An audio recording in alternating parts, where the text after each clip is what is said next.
Welcome to the Marvel Cinematic University podcast. I'm your host, Sherlock Canton III, and we are continuing our coverage of the Disney Plus series Agatha All Along. We are episode 4, not quite halfway, but, well, this is a 9-episode series, so we're not quite halfway, but we're almost there. We're moving along nicely. And what's also moving along is the MC University Patreon. Patreon.com/MC University Pod, where you get our bonus content such as Bad Boys 2, which myself, Jake, and our pal Rod reviewed. If you want to get that, and Great all pod. of our, oh yeah, great pod, fun times. If you want to get that pod and all of our back catalog of previous bonus episodes, $3 to get in there, and also the Discord as well. $8 if you feel so inclined to be a supporter of the Patreon more. And of course, you see these wonderful faces on YouTube right now, youtube.com. MC University Podcast. Make sure that you subscribe to us and like, comment, all of these things. If you have thoughts on the episode and whatnot, please feel free. We will take all suggestions and comments into consideration. But in the meantime, let's introduce the panel. First, we have the super producer, Jake Christie. Jake, how are you? I'm good. I'm simultaneously watching the Mets in the playoffs, so I have a lot of anxiety going on right now, but I'm going to try to stay focused as much as I can. But if you hear me swear or something, it's because, someone gave up a home run. Ooh, we might get some live play-by-play reaction from one Jake Christie. I love it. Love to see it. And our guest this week, one of our favorite nerdalists, Leah Marilla Thomas. Leah, welcome back to the program. How you doing? Before we turned the record button on, you were just telling us about that wonderful movie that you saw called Joker Folie à Deux. Yeah, so I saw a bad superhero themed musical earlier today. I'm thrilled to be talking about a good superhero themed musical ish show now. Yes, absolutely. Let's dive right in. But well, before we get into this episode, as per usual, when somebody has not been on previously during a series run, we ask them what they thought so far to this point through 3 episodes. How did you feel about what you were watching with Agatha All Along? How it was developing for you personally? I feel great. I'm so blessed that Jack Schaefer is doing these shows. Like both WandaVision and Agatha have been like truly television, which I'll go to bat for a lot of these 6-hour movie Marvel shows, but it's so refreshing when shows like this and She-Hulk as well are just like not afraid of being the medium that they are. Yeah, I think more so than anything else, and I feel like this episode is no different in that aspect. You just feel like there's a sense of cohesion that I didn't necessarily feel with a lot of the other MCU TV shows. She-Hulk is a great example of something that really worked and something that I really enjoyed, and WandaVision obviously, and then Agatha here has continued to have that theme and keep that vibe going, and this episode was no different. So what I would say about this episode, generally speaking, before I throw it around to you guys, is I think simultaneously, I think it was the weakest episode, but also I do think the character development of Agatha Harkness becomes more interesting as we roll along. And I do feel like that allows us to get into the tension with Rio, the general feeling of Agatha towards the teen, and that kind of metaphor and that aspect of what goes on with her own son previously. That relationship, that's fascinating as we've gone along. So, Leah, I'll throw it back to you here. General thoughts on this episode, the vibe. How did you feel about the singing? The ballad of the Witch's Road. Oh my goodness, we got the rock cover this time. We was firing on all cylinders as far as that's concerned. Give me some general thoughts. Yeah, so Jay gave me a choice between this and episode 3, and I'd seen both because I got the first 4 for press screeners, and I chose this one because basically what you said. There's more sort of juicy character development to talk about. It's not my favorite of the 2 trials. I think the third, I really liked that puzzle better. That was fun. But yeah, I loved I like how this one song is like reinvented in a new way. I like how we didn't spend as much time in the house, and so it's like you don't get a sense that the show's going to be like, and now we go to this house with a that's an escape room, and now we go to do this one, and then we do this one. They can mix it up a little bit. They can spend a little bit more time in the woods. Yeah, and then just a very sort of soulful ending. There's Hmm. just lots to chew on here. Oh yeah, for sure. And Jake, how about you generally? What did you feel about this episode? I liked it. I mean, I felt like the song stuff was really strong. I felt like the thematic stuff with the 70s stuff was really strong.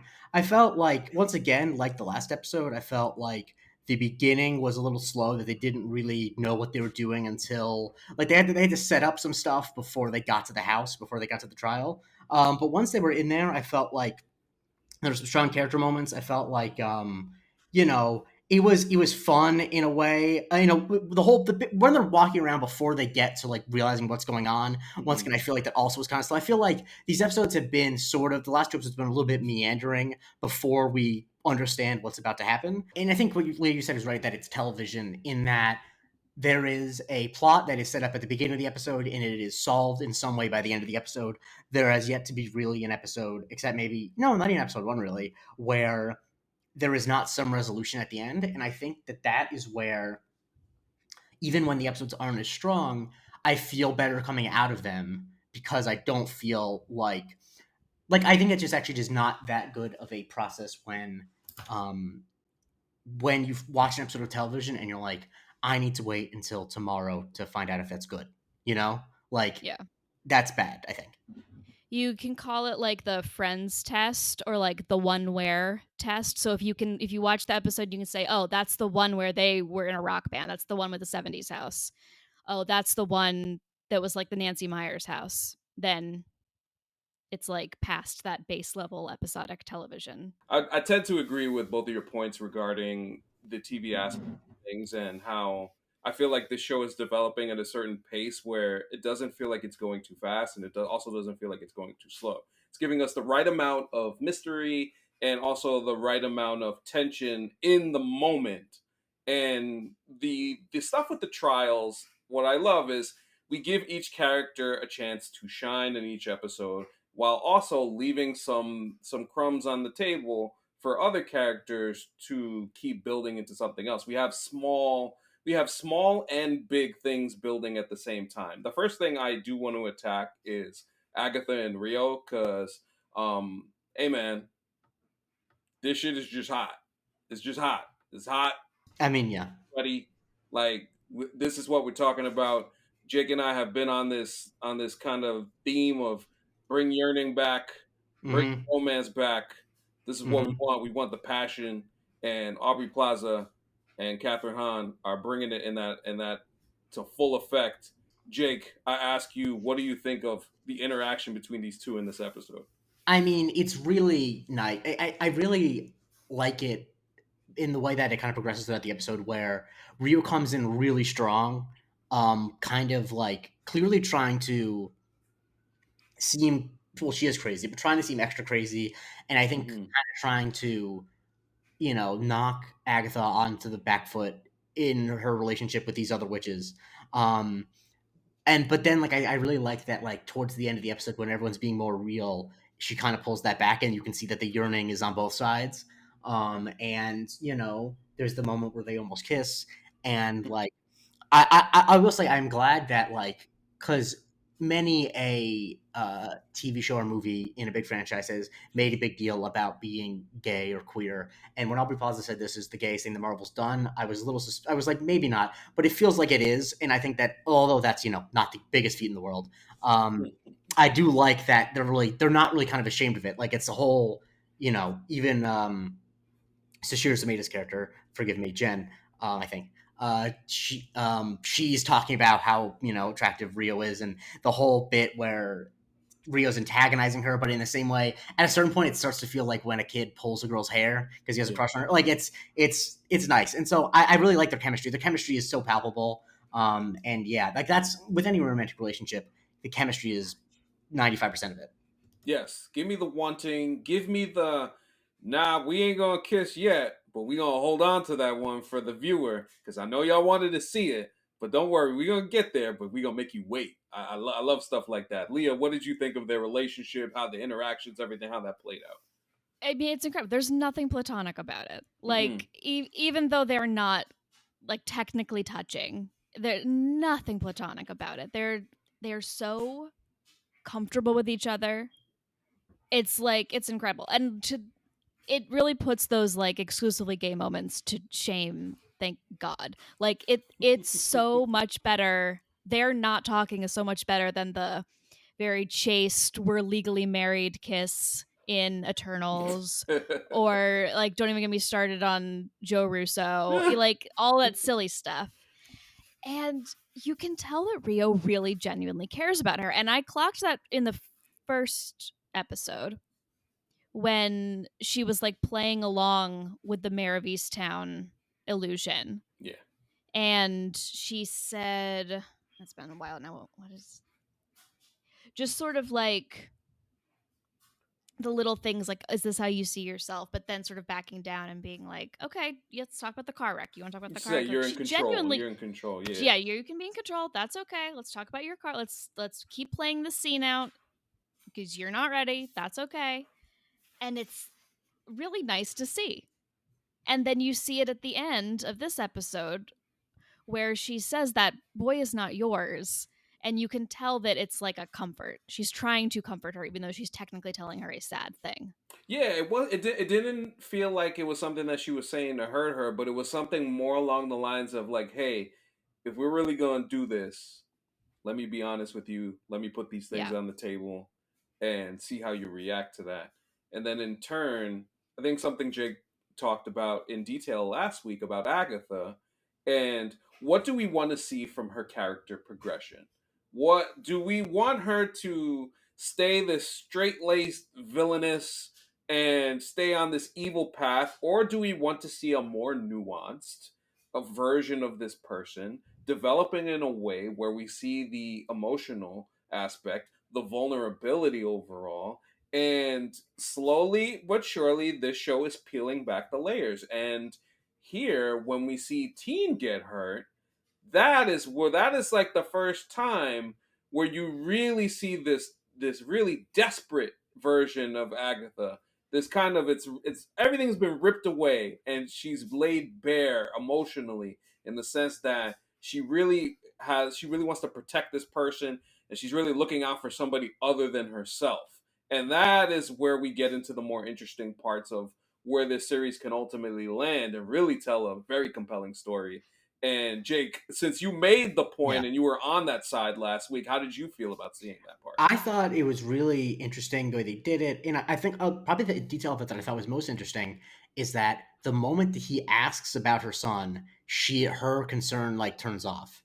Not that she stops being concerned, Mm-hmm. but I think when he kind of draws attention to what she's doing, that she is kind of like treating him almost like a surrogate son in a way, that she kind of is like, I don't want to feel this way. Like that she doesn't like that she doesn't like that she is known that well, that he knows to say a thing about her son when she's being maternal towards him. And so like she has appearances to keep up. And I think that that's the thing that I mentioned last week, that like, I think that the reason why I expect her to grow and change, and not to necessarily a full face turn, but is that like at a certain point you can tell that she wants to be seen in a certain way, and so that's why it feels like she's so outwardly callous and Yeah. like making a point of being callous. And whenever someone's doing that, you know that they're hiding something, and so like clearly there's vulnerability to her, both because you can see shades of it, and also it wouldn't be an interesting show if she didn't have vulnerability. And so like I really like the way that they're playing into that. I like the fact that when Rio says the thing about it's that, not being her son, that like as you mentioned, like even though it is a thing that hurts her, the only incentive for her to say that is because she cares about her and doesn't want her to get disappointed. And so like the fact that she told her that at all, she doesn't need to share that information. She can, if she really hates her and wants to be miserable, she can keep it to herself and make her think that it could be her son the whole time. But she doesn't want her to think that. And so yeah, I think that Agatha has a lot of places to go in. Like, she's clearly torn about the teenager and about how she feels about him. And once again, the fact once it is pointed out what she is doing with their relationship, she runs away. And I don't think she's going to be able to keep doing that because they're stuck on the witch's road together. Yeah, I think what was interesting also is when they're trying to save the team. Yeah, Agatha has this moment where she looks at Rio and is like, "Hey, don't do this. Don't do this, please." Like Rio has something to do with it, and so Rio obviously shows up in this episode as an Earth Witch, and as I mentioned last week, and I'm not gonna allude to any other things that may have been said. I came to this conclusion on my own previously beforehand, but it seems like there is the character that Rio or Aubrey Plaza had mentioned that she was Rio is a different character, and the character that myself and Dalbean were talking about last week was Death.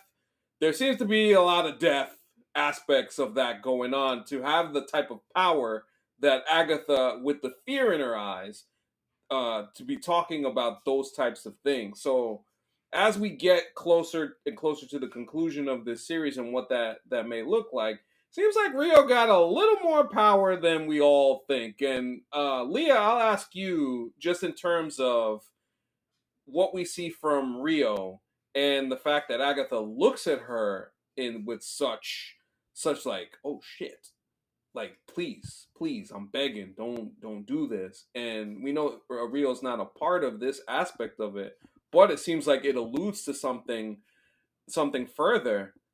How interested are you in seeing that further as we go along? Okay, so I watched today. I rewatched with her potentially being death in mind, and I caught a lot of stuff. Like that moment. There's the moment when they're in the recording booth and Agatha's kind of tricking her into talking shit Yes. with the other women listening. And they're talking about her goals, and I think she says, what I want is to see you do what you always do, which is kill all of these witches, and then I collect the bodies. Well, there you go. So that's interesting. I feel like there was a third. I don't know if I wrote it down. That no was pretty nice and subtle. Yeah, that's I Yep. when you kind of see these things develop and you get to a point where how this show continues to evolve as we go on and get closer to its conclusion.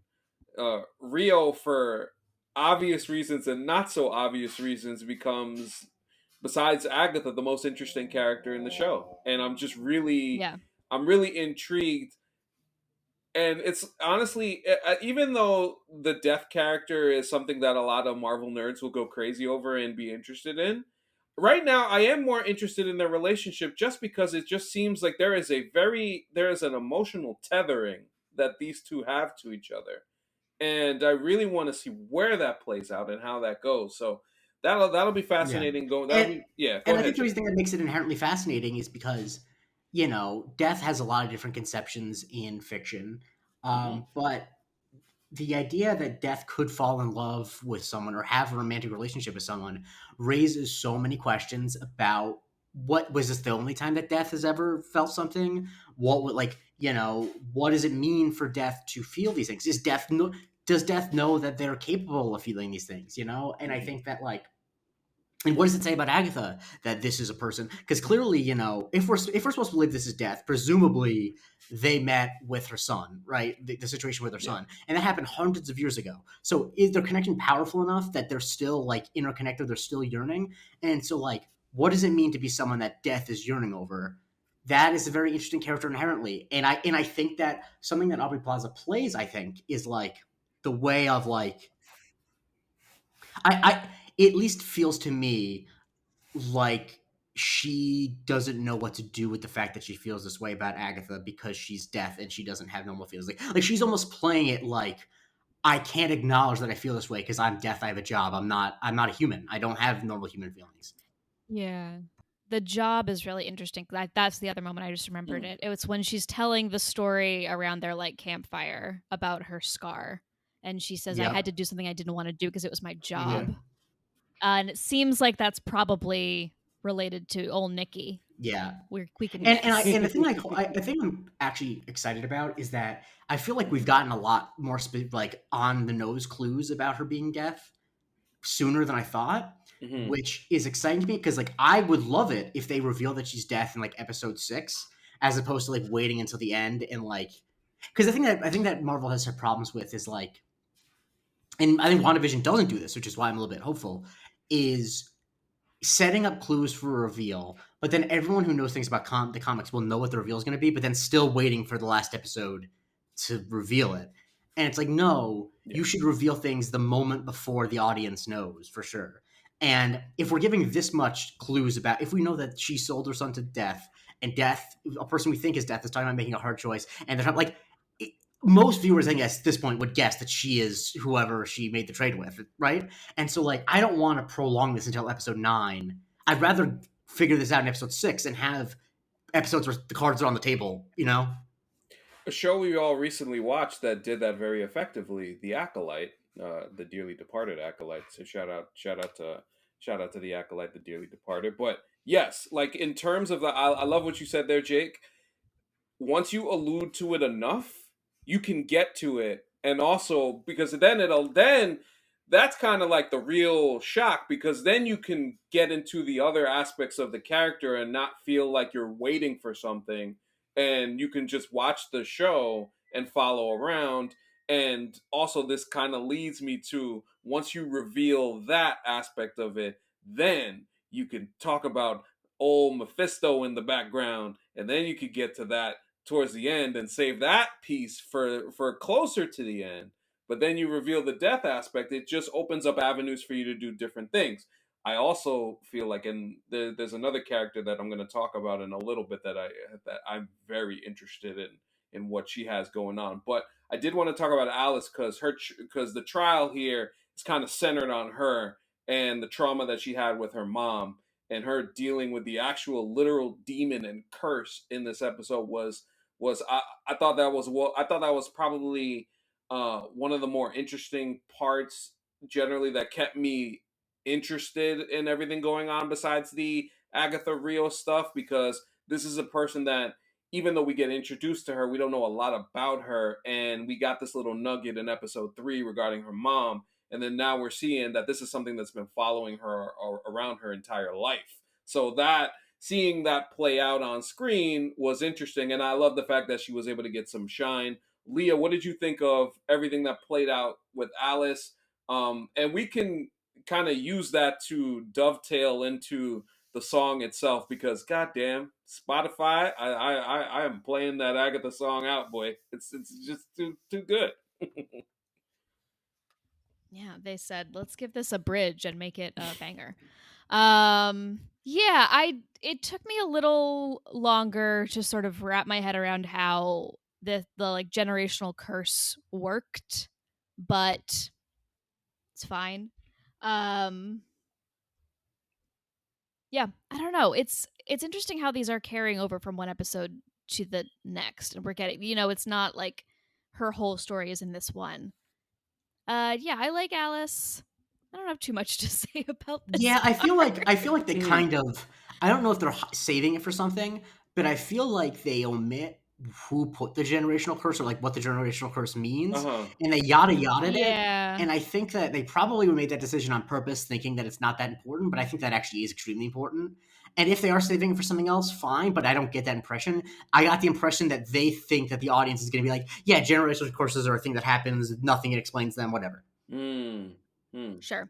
I did like the Alice in Wonderland Yeah. Mm, references. She walks in and immediately says, "Do not eat anything, do not drink anything." And then their clue says, "Play me," like the stuff in mm, Alice in Wonderland says, "Eat me, drink me." mm, That was delightful.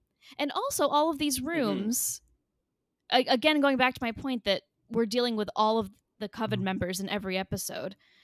The mm, portraits on the wall had something for all of mm, them in it. It wasn't just it's not an Alice completely Alice mm. themed room. Yeah. Just like the beach house wasn't completely Jen Right. themed. Right. It's just like Well, mostly. I think so. The character that I'm actually interested in is Lilia because Me Yeah. too. There Yeah, is let's get into something it. dark going on there. Yeah. And every episode is kind of just a little smidge of something. We get a little kernel. But it feels like whatever her connection is, and last episode we got the kind of like direct look at what death could look like with her in that instance, and this episode where she kind of blacks out and then comes back in. Hmm. There's something going on there. What do you think about how good old Patty is playing this character, and what do you think about her story? Because it seems like that's one that they are really going out of their way to say, "Hey, we have more to tell here." Jake, I'll start with you. I think that you are right that it's really dark, and I think that it is going to be something darker than what the previous two witches experienced. And I think that the darkest thing about it too is how she's kind of unaware of it, that she doesn't realize that she's doing it. And we saw the flashes obviously last week of her past, and it's doesn't look like anything good. But I have a feeling that there is both tragedy in her past, as we know, but it feels like she's almost getting messages from the future in a way, and that is means nothing good because she's not saying anything positive. And so I imagine we're going to get something with her, using magic or somehow trying to communicate with them in the past. But it is always scary when acted well, someone snapping into a trance, saying something and snapping out. Like that's always effective. And so I think Patty LuPone's doing great. It you just really you feel that the character's in good hands. Yeah, she's definitely smoking this role. Leah, how about you? What do you think about what potentially is hiding behind that Lilia door? And also, just what are you seeing from her? Because it's not exactly like they're giving extended scenes and cuts to her, but it seems like everything that they do with her is very important. Yeah, it's very intentional. And I like how she'll go from saying something kind of silly, like, what's she saying this one? Like, am I kooky or am I wispy? And then says something scary. And I don't know. I've started to wonder if maybe she was in Agatha's original coven, or if any of these witches have a past with Agatha that they don't remember. That might be a little bit of a repeat of WandaVision, but something has happened. Or she's just getting messages from the future. I like also, and I've been noting, I think almost every episode, she has brought up witch stereotypes as like a pet peeve of Mm, hers. She's like, you're the reason they think that we eat yeah. babies. Halloween is the reason that people think we have 3 nipples. I blame this for people thinking witches are like that or witches fit this line, and it's always comes from her, and I'm very curious as to why. Oh, yeah. No, no. Yeah. That's for me. Just kind of going forward with it. I think I wonder if she's gonna be the one to who, because she was the one who saw death, whether she will be the one to kind of figure it out before everybody else does, Hmm. that Mm. Rio is death, or in perhaps this will lead to her an unfortunate end for her at some point. Because it does feel like I realize the stuff happened with Sharon, and that's a pin that we could put in it for now, because I am starting to kind of come around on Jake's point last week that it's possible they may revive her. I wouldn't be surprised if they did. I wonder if these witches are slowly going to get picked off as we go or towards the end. Because ultimately, the point of this is what Agatha and Rio left on the microphone for everybody to hear, Yeah. to Yeah. get the power and Hmm. eliminate the rest of them. Now, where does that leave Agatha and Rio ultimately, and the bigger person behind them is another question for another day. But the fact that we're getting these types of little nuggets and things along those lines, that I love the way that the show has kind of set that up for things to follow going forward, while also having us wonder about just little quirks of, I'll just say, Jen, when the burning starts with the Mm-hmm. spell and she's in the circle, she just stays in the circle. She just Mm-hmm. stays in the circle. That was fun. Still in the circle. Still a That sorority. was funny. I enjoyed that. And also the stuff with the teen. We learned that the sigil is something that has to be broken. It can't be just simply used. That the spell can't usually get into an instance where you can just spell it away. It has to be broken somehow. So I guess at some point we will find out how that happened. Who gave the teen the sigil? I'm gonna guess it was his mama. I'm gonna assume that it was his mama. But we will have to see as this goes. But Jake, I wanted to get to this part with the teens specifically. Mm-hmm. What in terms of this character, and it seems like in this episode he was kind of more of the person that needed to be saved Yeah. in that aspect. What do you think that they are going to try and play at going forward with him? Because it seems so obvious that he's Wanda's Yeah. son. So, how do you get to a place to make him more interesting and compelling in this back half of the season? I think that they've spent a good time talking about and exploring why Wanda brought him down and why Wanda keeps him around. And I think we get a pretty good idea that it's a combination of her just having, some type of regret about her son and wanting to be maternal and also thinking that that could be her son. But I think that the thing they need to pivot to is I think they need to start exploring why he is here to begin with. What is, Mm-hmm. and I think that because of the whole sigil thing, I don't think that the reason why he's there and the reason he thinks he's there are the same. Like, I don't think he's lying if he doesn't say that it's because this, that, or the other. Yeah. I think that he thinks that he's there for a different reason than he actually is.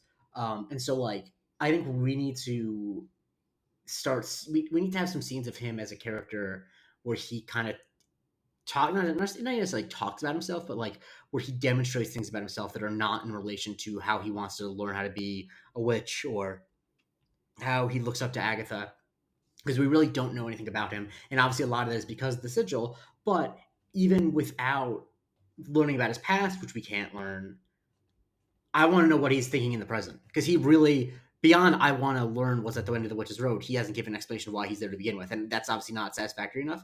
And so I think if they explore that, then we can get some interesting stuff about him. Yeah. And I'm also wondering, are we going to get any telepathy from him? Are we going to get any of the other abilities that Wiccan is supposed to have? I don't know, but that's something that I've thought about as this series has gone on. When are you going to do the reveal? And more importantly, just a reminder: is this body being inhabited by the spirit, or is this actually Billy? Go ahead, Leah. Ooh, I caught a line about that made me think of that earlier when they are deciding what to do about not having a green witch. Agatha says, "We'll just get a replacement green witch," and Billy says, "People aren't replaceable." And she looks at him and goes, "Aren't they?" Mm, And I was like, "That's interesting. That's an interesting thing to have him say, considering he might be replacing a person, ah, or he might." curiouser and curiouser. Um, yeah, I don't know. I feel like Rio has Oh, she something most to do with definitely it does. It because they yeah. showed up at the same time. Yeah, that's a good point. You know? And she doesn't seem like she has questions about him and is kind of like, prodding Agatha about it. But she doesn't seem like she's like, this is so surprising. Like, she doesn't seem shocked that he's around necessarily. She wants to know what Agatha's getting out of it, but like, you would think that if Rio is who we think she is and has a relationship with Agatha that she does, she would be the entire time being like, why the hell is this kid here? But she's pretty easy to accept it. Yeah. Yeah, I think that's fair to say.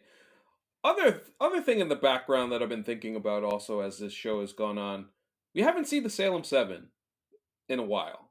So, I wonder, so is Nicholas Scratch running this crew? Is he a part of this?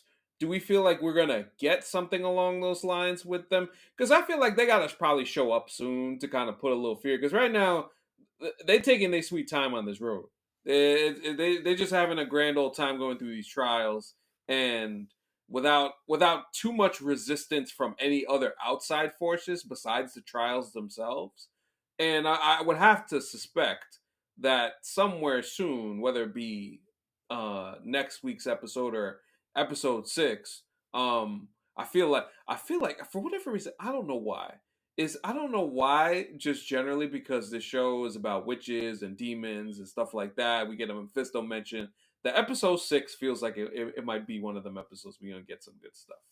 So I don't know. That just a thought in the back of my head. But Leah, if I may ask regarding any, do you think perhaps we will see Nicholas Scratch, whether it be a part of the Salem 7 or just on his own again? Because the fact that they've alluded to him so much makes me wonder. Once you speak of him so much, he got to appear at some point, I would guess. I thought so kind of until this episode, because now it really seems like Okay, he's dead. But maybe in a perhaps. I flashback? feel like we do definitely get in a flashback I episode. also Yeah. need to know how Oh, old he true, is. true. Yeah, or and I think if you see him, 'Cause- he's gonna be in such a way that is like unrecognizable as Agatha's son. You know, like, and like to the That's point where fine. like I don't think if he shows back up, I don't think that Agatha will be like she'll might have temporary relief, but I think whatever form he's currently living in is saying that she's not getting her son back. Is I guess what I would say. Oh, well, if the Salem 7 are Agatha's former coven and they all died, then he Yeah. probably would be Yeah. one of them, wouldn't he? They died on the road. Yeah. Yeah. Sad. And the bit where she says that she was the only one who got down the road, I now think that she definitely did make it down the road, because the thing I speculated last week is maybe she was lying about going down the road. I don't think that anymore. But obviously, another thing that I'm waiting to see is some shit clearly went down when she last was on the road.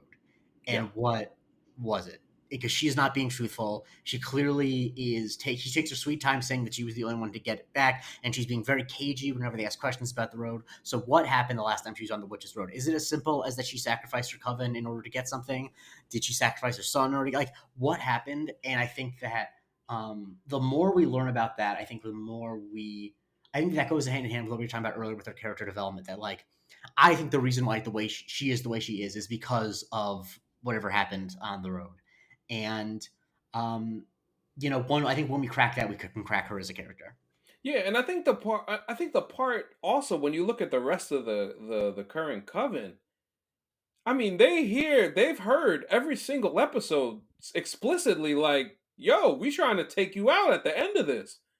So is there gonna be a preemptive strike that happens where the rest of them agree like, yo, nah, we can't go this route. This can't be something that we can go along with, because I feel like that would just be kind of stupid if you just walked into whatever nonsense Agatha and Rio are about to do to you in terms of that, especially if you've heard it so much, they've alluded to it so much. That's where the Lilia stuff to me comes into play. Like, what level of power she may have might be something more than what we think, just due to that level of darkness that just doesn't seem normal for just like a hashtag watch the gender witch. Like, I feel like there's got to be more behind that. I'm excited to that part. I'm excited to see. So I want to see how the rest of the coven deals with Agatha, as they're already. And this is another good thing about the show. They're already armed with the information. This ain't some scene where they go off Yeah. into another room and they just talk. Well, we gonna kill them at the end, right? And then they don't know nothing. They just walking around like they don't know. Everybody kind of knows what's going on as far as the main part of this is concerned. The rest of the stuff, some of the little bits and secrets, we'll get as we go along. But I like the fact that everybody's in the know, so it allows every side to have a clear understanding of where they're at. Yeah. So while they're solving these trials, they get closer to what the end is going to be. That means the stakes tend to rise as they know that they will be meeting an impending battle of some sort.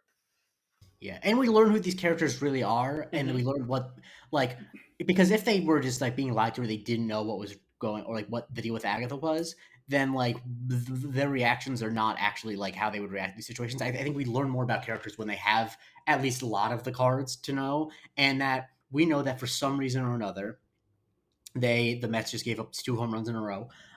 We know that for some Oh, reason or another, they are either they don't believe that Agatha's going to kill them. They think they can get one over on her. They're too afraid to think about it. Like we are learning something about them by the fact that they're not right now trying to do something about it.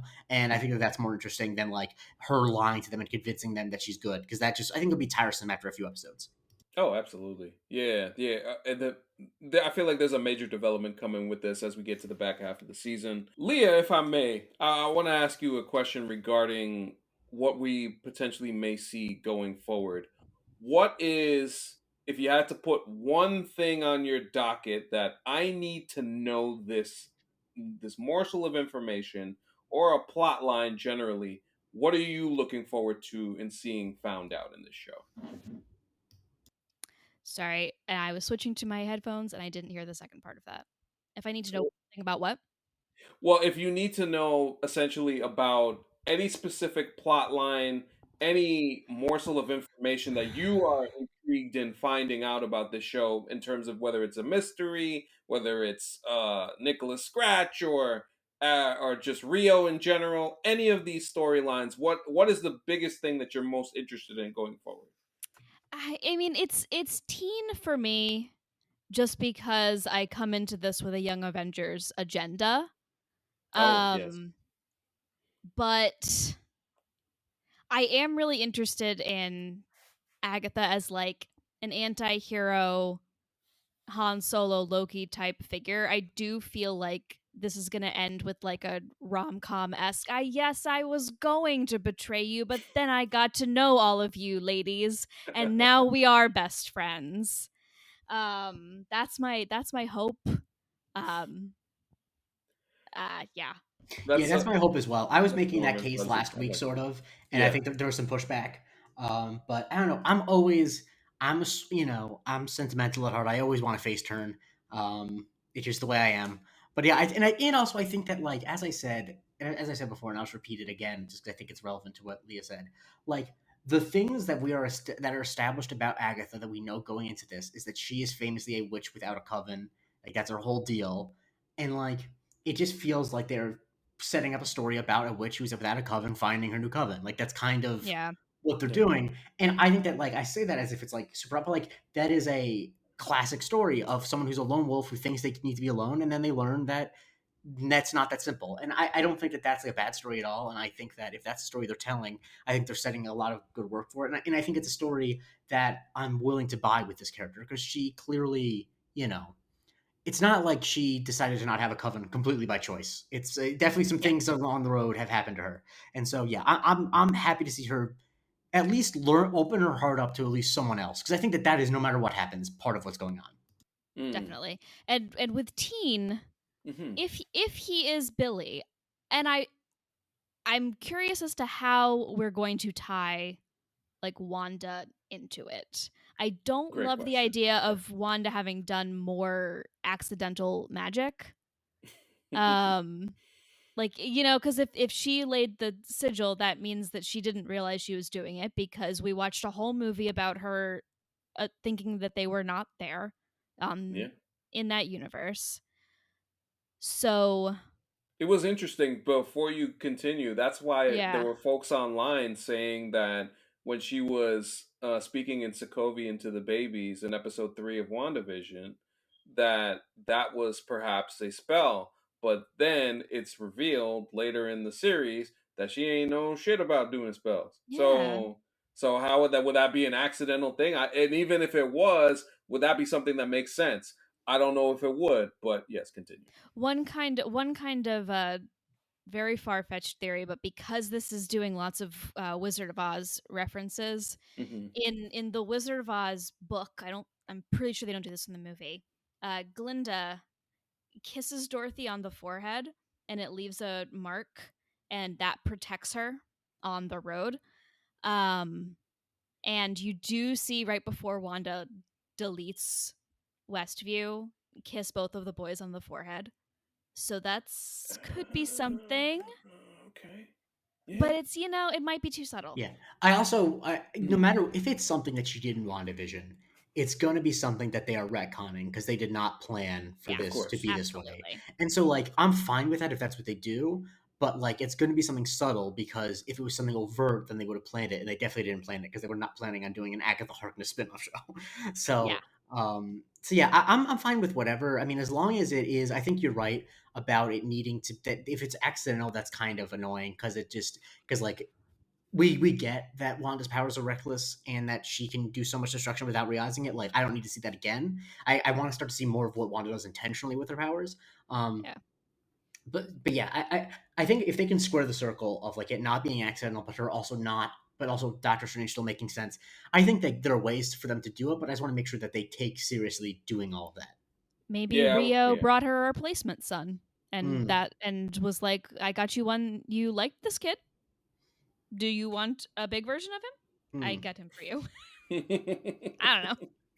I think all of that is fair. I'll just say for me, there's a lot of stuff going on in this show that I'm interested in. I'll say the one thing for now. I'm gonna put it up since we're now gonna be in the back half of the season.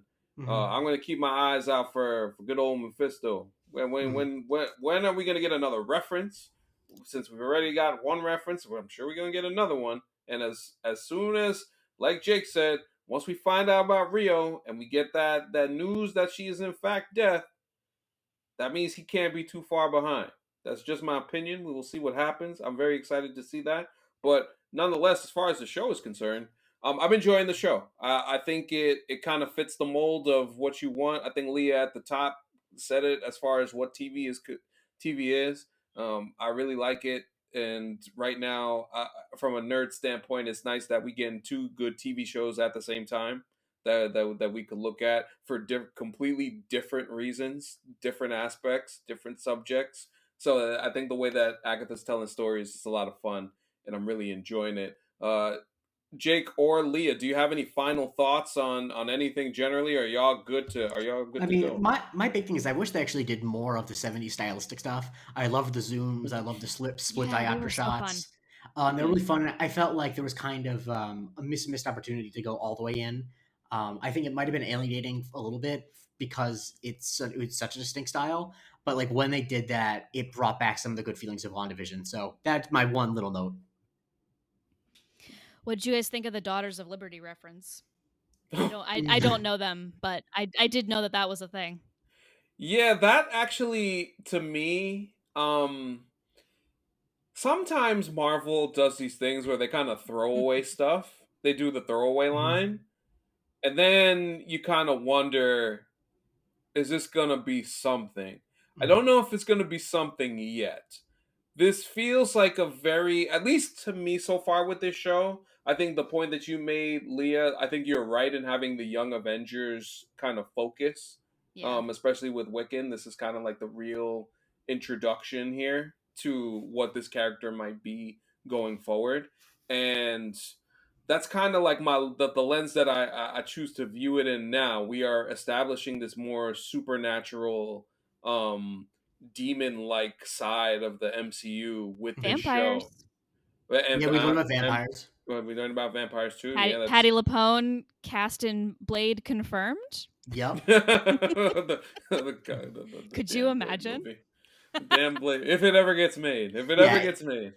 Yeah, we still got that. We still got that running gag going on with that movie. But yeah, I think with them establishing that, at least for now, I'm gonna choose to that Daughters of Liberty line to leave it in the background. Mhm. But just like anything else, they probably reference it. So like in the future, when they bring it up, they'll be like, "Hey, we told y'all Yeah. about it before." So it's always possible, especially with the way that the MCU has been operating recently. So it'll be fascinating to see going forward. I'm excited. I'm excited. I Mhm. like I like where this show is going, and I feel like we are going to head for some really fun reveals and great character moments. I think Rio and Agatha, that like I just go, y'all, just go. I can't wait. I can't wait. I love the man, just the hot breath. You can feel the air between them. Oh my goodness, love me some tension like that, man. It's just